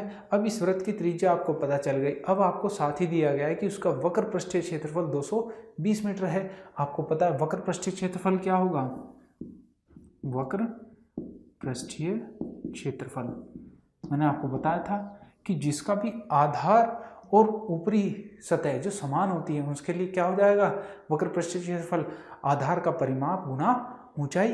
अब आधार क्या है, इसका वृत्त है, तो वृत्त का जो परिमाप या परिधि क्या होती है 2πr, और ऊंचाई क्या है h। तो याद करने की जरूरत नहीं है, 2πrh होता है। अगर याद है तो बहुत अच्छी बात है। तो ये आपको दिया है 220, यानी कि 2 गुणा 22/7, आर आप निकाल चुके हैं 14 गुणा h आपको निकालनी है। ये किसके बराबर है, 220 के। तो 22 से डायरेक्ट 10 बार, 2 से कितनी बार, 5 बार, 7 से 7 दूनी 14, और 2 से इसे डिवाइड करेंगे 2, तो कितना आ जाएगा, h बराबर 2.5 मीटर। ये आ जाएगा आपका इस क्वेश्चन का आंसर, यानी कि यहाँ से ऑप्शन नंबर सी आपका करेक्ट हो जाएगा। तो देखिए बस फॉर्मूला बेस्ड ही आपके क्वेश्चन जो है एग्जाम में पूछे जाते हैं। ये भी आपका एक एग्जाम में पूछा हुआ क्वेश्चन था, तो इसी तरीके से आपके भी एग्जाम में आने की क्वेश्चंस की संभावना है। चलिए आगे बढ़ते हैं, देखते हैं नेक्स्ट क्वेश्चन। ये रहा दोस्तों आपका नेक्स्ट क्वेश्चन आपकी स्क्रीन पे। इसमें दिया है आपको कि एक बेलन के संपूर्ण पृष्ठीय क्षेत्रफल तथा वक्र पृष्ठीय क्षेत्रफल का अनुपात 2:1 है, तो उनकी ऊंचाई तथा आधार की त्रिज्या का अनुपात ज्ञात आपको करना है, क्या होगा। तो अब देखिए यहाँ पे क्वेश्चन आपको किस तरीके से पूछ लिया गया है। यह आपका बेलन हो गया, इसका क्या दे दिया आपको, वक्र पृष्ठ, संपूर्ण पृष्ठीय और वक्र पृष्ठीय का। तो मैं कह सकता हूँ जो संपूर्ण पृष्ठ होगा इसका और यहाँ से वक्र पृष्ठ होगा, इनका अनुपात आपको दिया है कितना है, 2:1 है। तो आप सभी जानते हैं कि संपूर्ण पृष्ठ और वक्र पृष्ठ का अनुपात दे दिया गया। तो वक्र पृष्ठ का तो फॉर्मूला आपको पता है क्या होता है, 2πr/h होता है। और संपूर्ण पृष्ठीय क्षेत्रफल क्या हो जाएगा, 2πr/h तो होगा ही, और साथ में क्या हो जाता है, आधार और ऊपरी सतह के क्षेत्रफल ऐड हो जाते हैं, यानी कि 2πr² ऐड हो जाएंगे। तो मैं यहाँ से अगर 2πr कॉमन ले लूँगा तो r+h बचेगा। आपको पता है 2πr से 2πr कैंसिल हो जाएगा, यानी कि r+h अनुपात आपको यहाँ पे h क्या है दिया गया है, यानी कि 2:1 आपको दिया गया है। तो आपसे पूछा क्या गया है कि उसकी ऊंचाई तथा आधार की त्रिज्या का अनुपात आपको ज्ञात करना है, यानी कि अब ये चीज़ आपको यहाँ से दे दी गई, यानी कि r+h/h की वैल्यू कितनी है आपके पास, 2/1 है। तो यहाँ से मल्टीप्लाई करेंगे तो r+h बराबर 2h हो जाएगा, यानी कि अब इसे मैं इधर ले जाऊँगा तो ये कितना हो जाएगा, r बराबर h हो जाएगा, यानी कि h/r कितना आ गया, 1/1, यानी कि आपका आ गया 1:1। या r/h या h/r कर लो, दोनों केस में क्या आ रहा है आपका 1:1 आ रहा है। तो आप कह सकते हैं कि यहाँ से आपका जो ऊंचाई और आधार की त्रिज्या का अनुपात होगा कितना हो जाएगा आपका 1:1, यानी कि आपका ऑप्शन सी यहाँ से बिल्कुल करेक्ट हो जाएगा। चलिए देखते हैं अपने नेक्स्ट क्वेश्चन को। तो ये रहा दोस्तों आपका नेक्स्ट क्वेश्चन आपकी स्क्रीन पे। क्या पूछा गया है कि किसी शंकु के आधार की त्रिज्या तथा तिर्यक ऊंचाई का अनुपात 3:7 है। यदि इसका वक्र पृष्ठीय क्षेत्रफल 594 वर्ग सेंटीमीटर है, तो इसके आधार की त्रिज्या ज्ञात कीजिए, क्या होगी। तो देखिए जो आपको चीज़ें क्वेश्चन में दी गई हैं, मैं इसको फिगर में समझा देता हूँ क्या दिया गया। ये आपका एक शंकु है, इसमें आपको क्या दिया गया है कि आधार की त्रिज्या अगर मैं मान लूँ ये क्या है, r है, इसकी ऊंचाई मैं मान लेता हूँ h है, और ये तिर्यक ऊंचाई मान लेते हैं भाई l है। तो आपको क्या दिया है कि आधार की त्रिज्या और तिर्यक ऊंचाई का अनुपात, यानी कि r/l आपको दे दिया गया है 3:7, और आपको इसका वक्र पृष्ठीय क्षेत्रफल दिया गया 594। तो वक्र पृष्ठीय क्षेत्रफल क्या होता है भाई, πr/l होता है। कितना है ये 594, पाई की वैल्यू 22/7। यहाँ से अब r और l को मान लेते हैं। r कितना है 3x है और l कितना है 7x है। तो यहाँ से गुणा कर लेते हैं, 3x गुणा 7x बराबर 594। अब 7 से तो 7 यहाँ से कैंसिल हो जाएगा, 11 से काट लेते हैं, 11×5 = 55, बच गया 4, 44, 11 चौक 44, 2 और है, 2 से काटेंगे तो कितना आ जाएगा 27 दूनी 54, और 3 से फिर काट लेंगे से 3×9 = 27, यानी कि x बराबर, और ये x², यहाँ पे x² बराबर 9, यानी कि x बराबर आ गया आपका √9 बराबर 3। यहाँ से आ गया आपका x की वैल्यू कितनी आ गई, 3 आ गई। आपसे पूछा क्या है, इसके आधार की त्रिज्या। अब आधार की त्रिज्या क्या है, r बराबर 3x है, तो r बराबर 3x, तो 3 × 3 यानी कि 9 सेंटीमीटर। ये इस क्वेश्चन का आपका आंसर हो जाएगा। तो बस कुछ नहीं, आपके एग्जाम में जो क्वेश्चन है वो वैसे भी आपके जो क्षेत्रमिति के क्वेश्चंस होते हैं वो फॉर्मूला बेस्ड होते हैं। तो आपको बस फॉर्मूले पता होने चाहिए, फॉर्मूले क्या है, और आपका आंसर आपके सामने होगा। बस इसी तरीके से हमारे साथ लगे रहिए, आप देखेंगे कि बढ़िया से बढ़िया क्वेश्चन आपके एग्जाम में आए हुए भी, और जो है आने की संभावना किस टाइप के क्वेश्चन की हो सकती है, ऐसे ऐसे क्वेश्चन आपको यहाँ पे कराए जाएंगे। चलिए आगे बढ़ते हैं, देखते हैं अपने नेक्स्ट क्वेश्चन को। तो ये रहा दोस्तों आपका नेक्स्ट क्वेश्चन आपकी स्क्रीन पे। इसमें आपसे कहा गया है यदि किसी गोले की त्रिज्या में 2 सेंटीमीटर वृद्धि की जाती है तो उसके पृष्ठीय क्षेत्रफल में 704 वर्ग सेंटीमीटर की वृद्धि हो जाती है। वृद्धि से पहले गोले की त्रिज्या ज्ञात कीजिए, कितनी थी गोले की त्रिज्या। अब गोले की त्रिज्या में 2 सेंटीमीटर की वृद्धि करने के बाद ही तो आपका 704 बढ़ रहा है क्या, पृष्ठीय क्षेत्रफल। अब आपको पता है गोले का पृष्ठीय क्षेत्रफल क्या होता है, पृष्ठीय क्षेत्रफल क्या होता है भाई, 4πr² होता है। संपूर्ण पृष्ठीय और वक्र पृष्ठीय क्षेत्रफल दोनों क्या होते हैं, गोले के लिए समान होते हैं। तो मैं मान लेता हूँ कि पहले जो त्रिज्या थी उसकी कितनी थी, त्रिज्या पहले थी वो थी r, अब क्या हो गई उसकी त्रिज्या r+2 हो गई है और पृष्ठीय क्षेत्रफल कितना बढ़ गया है, 704 बढ़ गया है, यानी कि 4πr² + 704 क्या हो जाएगा, बढ़ जाएगा। अब आपको पता है कि त्रिज्या हो गई है r+2 और क्षेत्रफल कितना हो गया, 4πr² और 704 हो गया है। तो आप कह सकते हैं कि त्रिज्या r+2 हो गई है तो 4πr+2 हो जाएगी। ये क्या हो जाएगा, इसका क्षेत्रफल पृष्ठीय। अब यहाँ से ये कितना हो गया, 4πr² + 704 हो गया है। अब इन दोनों को सॉल्व कर लीजिए। 4π से आपका 4π ऐसे कैंसिल नहीं होगा क्योंकि वहाँ पे प्लस में 704 है आपका, तो यहाँ से अगर इसे खोलते हैं तो कितना आ जाएगा, r² + 4 + 2 दूनी 4r। अब यहाँ से कर लीजिए 4πr² + 4 चौक 16π और प्लस 4 चौक 16πr बराबर 4πr² और प्लस 704। अब यहाँ से ये तो दोनों कैंसिल हो जाएंगे आपके। अब यहाँ से क्या है आपके पास, 16π है, यहाँ 16π है, तो अगर मैं दोनों कॉमन ले लूँ यहाँ से 16π अगर कॉमन ले लेते हैं तो कितना बचेगा, 1 + r बचेगा।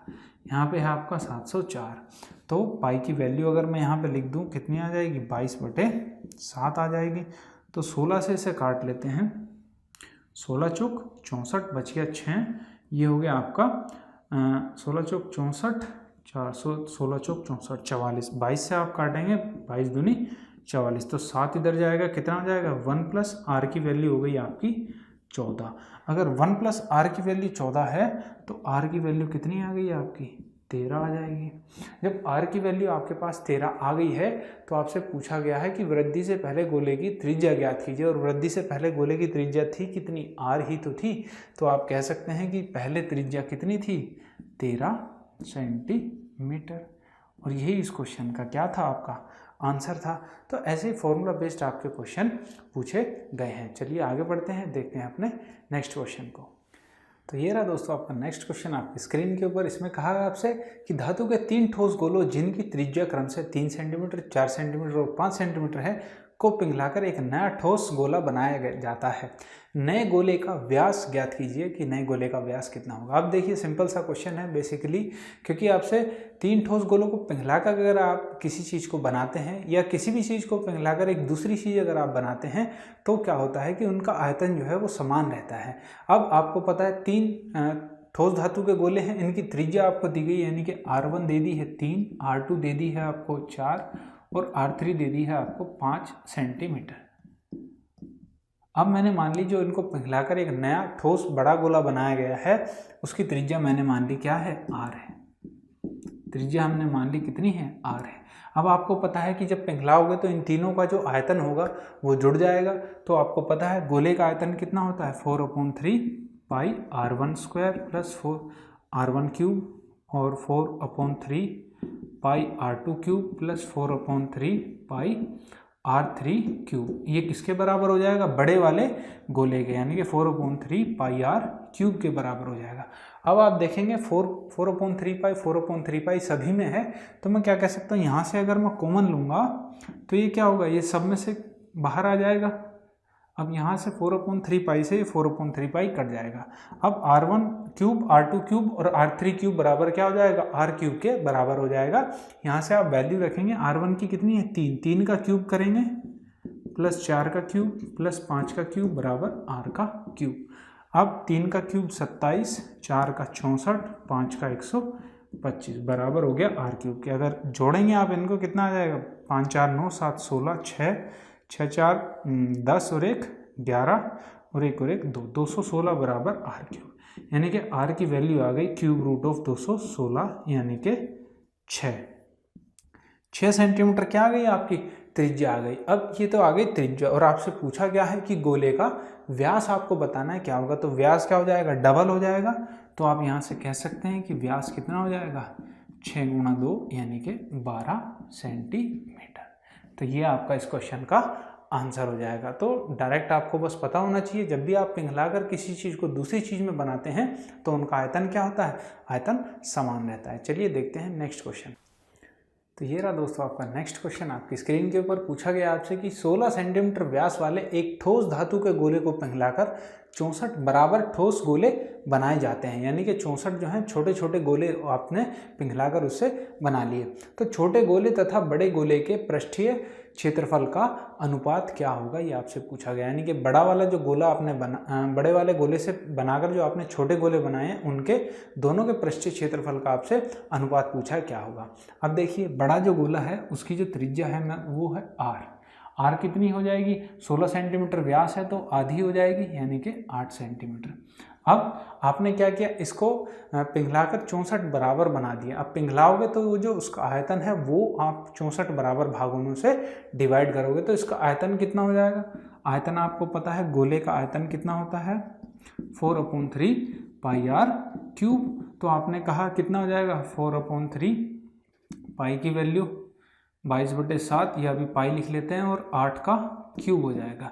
ये यहाँ से क्या हो गया, आपको पता लग गया कि बड़े गोले का ये आयतन हो गया। अब ऐसे ही आपको पता है कि मैं अगर छोटे गोले की त्रिज्या r1 मान लूँ, मैंने मान लिया छोटे गोले की त्रिज्या मैंने मान ली कितनी है, r1 है। तो छोटे गोले का जो आयतन होगा वो कितना हो जाएगा, एक गोले का आयतन 4/3 पाई r1 का क्यूब हो जाएगा। अब आपको पता है 64 गोले बनाए गए हैं, तो सभी का जो आयतन होगा कितना हो जाएगा, गुणा 64 कर दीजिए। ये छोटे गोलों का आयतन हो गया। अब यहाँ से आपको क्या निकालना, इसकी त्रिज्या निकालनी है, छोटे गोले की त्रिज्या कितनी होगी। तो ये जो वैल्यू है किसके बराबर हो जाएगी, 4/3 पाई × 8 का क्यूब। अब 4/3 पाई से 4/3 पाई तो यहाँ कट जाएगा। अब 64 है तो आपको पता है 8 का क्यूब है, तो 8 × 8 हो जाएगा। तो 8 × 64 से ये 64 कट जाएगा। r1 का क्यूब बराबर कितना आ गया, 8। तो r1 आपको पता है √8 कितना आ जाएगा, 2। यानी छोटे गोले की जो त्रिज्या है वो आपकी कितनी आ गई, 2 सेंटीमीटर आ गई। अब आपको बताना है कि छोटे गोले तथा बड़े गोले के पृष्ठीय क्षेत्रफल। आपको पता है पृष्ठीय क्षेत्रफल क्या होता है, 4πr² होता है। तो यहाँ से बड़े का और किसका, छोटे और बड़े का बताना है, यानी कि पहले छोटा आएगा और फिर बड़ा आएगा। तो क्या हो जाएगा, 4πr1 माना था, इसका स्क्वायर अनुपात 4πr का स्क्वायर। तो 4 पाई से 4 पाई तो यहाँ कैंसिल हो जाएगा। r1 का स्क्वायर, r1 कितनी है, ये 2, तो 2 का स्क्वायर अनुपात r कितनी है, 8 है, तो 8 का स्क्वायर कितना आ जाएगा, 4/64, या आप कह सकते हैं 1/16। तो ये क्या हो जाएगा, आपका इस क्वेश्चन का आंसर हो जाएगा। यानी कि छोटे और बड़े गोले के पृष्ठीय क्षेत्रफल का अनुपात हो गया 1/16, जो कि आपका ऑप्शन यहाँ से बी जो है वो बिल्कुल करेक्ट हो जाएगा। तो बस फॉर्मूला बेस्ड जो आपके क्वेश्चन है, बस आपको तरीका पता होना चाहिए किस तरीके से आपको अटैम्प्ट करना है क्वेश्चन को। चलिए आगे बढ़ते हैं, देखते हैं नेक्स्ट क्वेश्चन। तो ये रहा दोस्तों आपका नेक्स्ट क्वेश्चन आपकी स्क्रीन के ऊपर। इसमें आपसे पूछा गया है कि यदि एक गोले तथा अर्धगोले का व्यास समान है तो उनके कुल पृष्ठीय क्षेत्रफलों का अनुपात क्या होगा, ये आपको बताना है। अब आपको यहाँ पे दिया है गोले और अर्धगोले का व्यास समान है। अब ये तो हो गया आपका गोला और ये हो जाएगा आपका अर्धगोला। अब व्यास समान है, इसका मतलब ये आपका यहाँ पे r जो है वो ही क्या है, इसकी r है, यानी कि दोनों की त्रिज्या भी क्या होगी, समान होगी। अब आपको इनके कुल पृष्ठीय क्षेत्रफल का अनुपात बताना है। अब इसके लिए तो आप कह सकते हैं कि इसका जो गोले का है, गोले का जो पृष्ठीय क्षेत्रफल होता है वो कितना होता है, 4πr² होता है। अब यहाँ पे अर्धगोले की अगर बात करते हैं तो देखिए कुल पृष्ठीय क्षेत्रफल की बात की गई है, तो कुल पृष्ठीय क्षेत्रफल क्या होगा, इसका क्षेत्रफल और ये जो कटा हुआ हिस्सा है, ये जो ऊपर का इसका हिस्सा है, इसका क्षेत्रफल, यानी कि आप कह सकते हैं 2πr² और प्लस इसका क्षेत्रफल क्या होगा, ये भी तो आपका एक वृत्त है, यानी कि πr²। ये आप कह सकते हैं 3πr² और ये हो गया आपका 4πr²। तो πr² से πr² कैंसिल हो जाएगा, तो 4/3 3 आपका क्या आ जाएगा, इनका अनुपात आ जाएगा, यानी कि आपका ऑप्शन यहाँ से डी जो है वो बिल्कुल करेक्ट हो जाएगा। तो ऐसे बेसिक क्वेश्चंस आप डायरेक्ट भी कर सकते हैं। आपको पता लग गया था कि कुल पृष्ठीय क्षेत्रफल का अनुपात मुझे ज्ञात करना है, तो आपको पता है कि अर्धगोले का क्या होगा 3πr²। ये चीज़ें अगर आपको याद हैं तो आपको कैलकुलेशन या लिखने की भी ज़रूरत नहीं पड़ेगी आपके एग्जाम में, और आप डायरेक्ट अपने क्वेश्चन का आंसर निकाल सकते हैं। चलिए आगे बढ़ते हैं, देखते हैं अपने नेक्स्ट क्वेश्चन को। ये रहा दोस्तों आपका नेक्स्ट क्वेश्चन आपकी स्क्रीन के ऊपर। इसमें पूछा गया आपसे कि 10√2 सेंटीमीटर विकर्ण के वर्गाकार आधार वाले एक पिरामिड की ऊंचाई 12 सेंटीमीटर है। पिरामिड का पार्श्व पृष्ठीय क्षेत्रफल क्या होगा। अब पार्श्व पृष्ठीय क्षेत्रफल आपको निकालना है, तो मैंने आपको बताया था पिरामिड में क्या चीज़ आपको याद रखनी है। सबसे पहले तो पिरामिड का फिगर देख लेते हैं कि वर्गाकार आधार वाला पिरामिड कैसा होगा। या आप कह सकते हैं कि भाई वर्गाकार आधार वाला पिरामिड है तो मैं इसे ऐसे ले सकता हूँ। फिगर है, बस आपके लिए फिगर बना रहा हूं मैं यहाँ पे।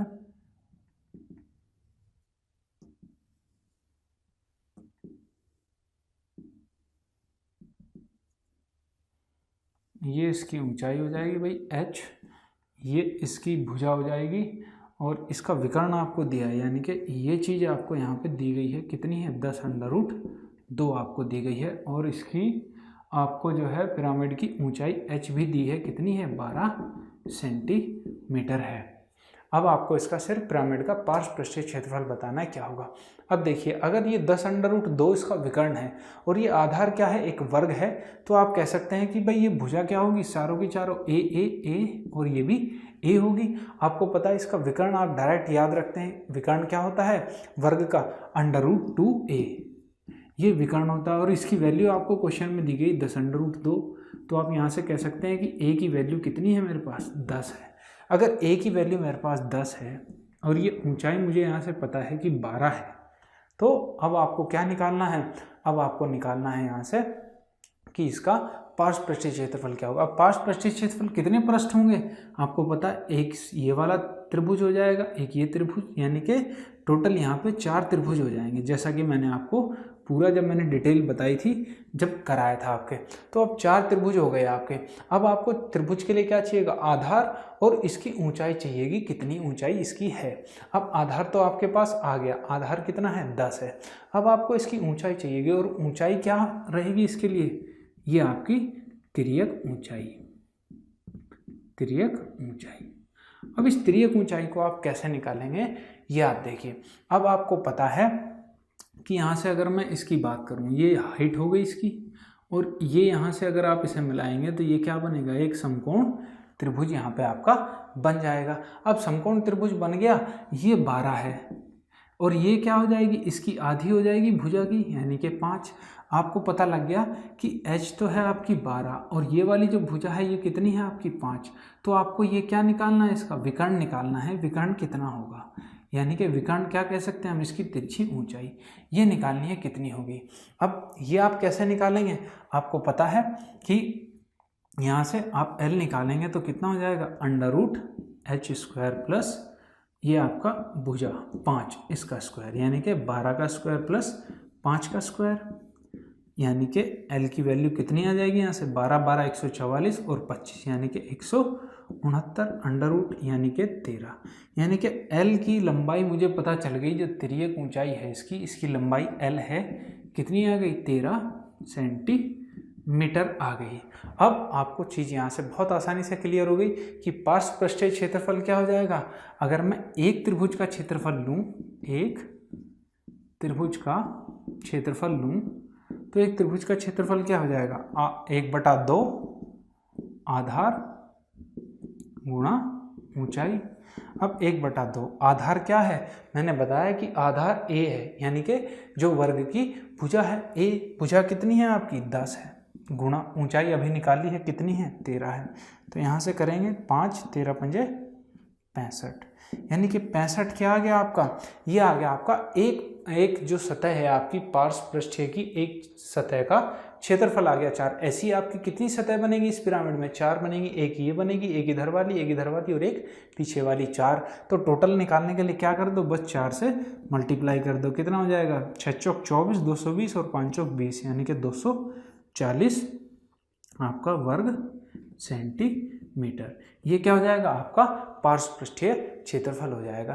तो 6 चौक 24, 240 और 20 भाई 260 वर्ग सेंटीमीटर। अगर आप ऑप्शन देखते हैं तो ऑप्शन कौन सा आपका, ऑप्शन नंबर सी यहाँ से बिल्कुल करेक्ट हो जाएगा। तो बस आपको प्रोसेस याद रहना चाहिए कि प्रोसेस किस तरीके से आपको एग्जाम में अटेम्प्ट करना है। चलिए आगे बढ़ते हैं, देखते हैं अपने नेक्स्ट क्वेश्चन को। तो ये रहा दोस्तों आपका नेक्स्ट क्वेश्चन आपकी स्क्रीन के ऊपर। इसमें आपसे कहा गया कि एक वर्गाकार आधार वाले एक प्रिज्म की ऊंचाई 15 सेंटीमीटर है।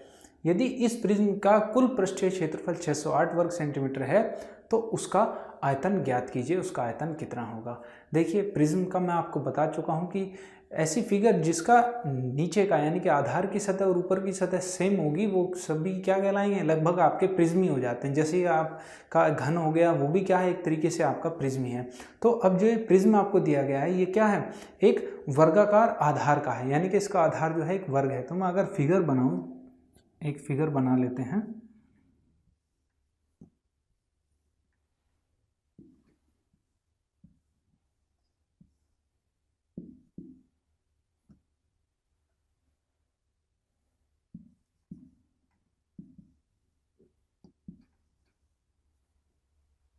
ठीक है, ये आपका क्या हो गया, एक प्रिज्म हो गया। अब इसकी ऊंचाई आपको दी गई है 15 सेंटीमीटर, यानी कि ये जो ऊंचाई है आपकी ये कितनी है, 15 सेंटीमीटर है। ये वर्गाकार आधार है, यानी कि जो इसका बेस है वो क्या है, एक वर्ग है।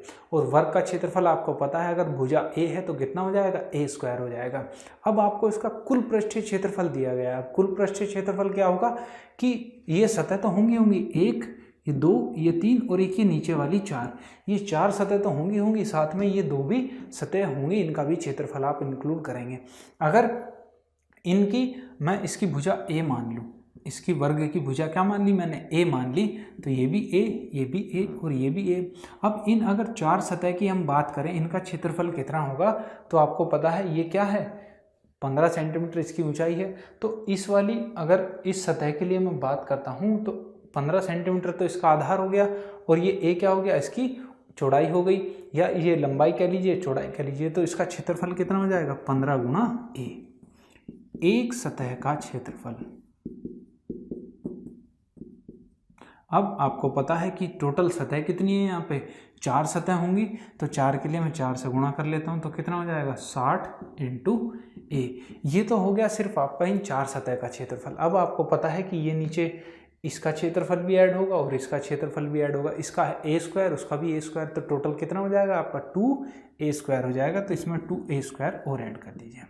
अब ये हो गया इसका क्या, ये हो गया आपका कुल पृष्ठीय क्षेत्रफल। अब ये कुल पृष्ठीय क्षेत्रफल हो गया आपको, और ये आपको क्वेश्चन में दिया गया कितना है आपका, 608 है। तो मैं कह सकता हूँ यहाँ से 2 कॉमन ले लेते हैं, तो यहाँ से बचेगा ए स्क्वायर प्लस 30a बराबर 608/2, तो 304 बच गया। अब 304 को मैं इधर ले आऊँगा तो क्या आ जाएगा, ए स्क्वायर प्लस 30a माइनस 304 बराबर 0। अब आपको इस 304 के ऐसे फैक्टर करने हैं, 30a है जिनका अंतर कितना है भाई, 30 आना चाहिए उनका अंतर।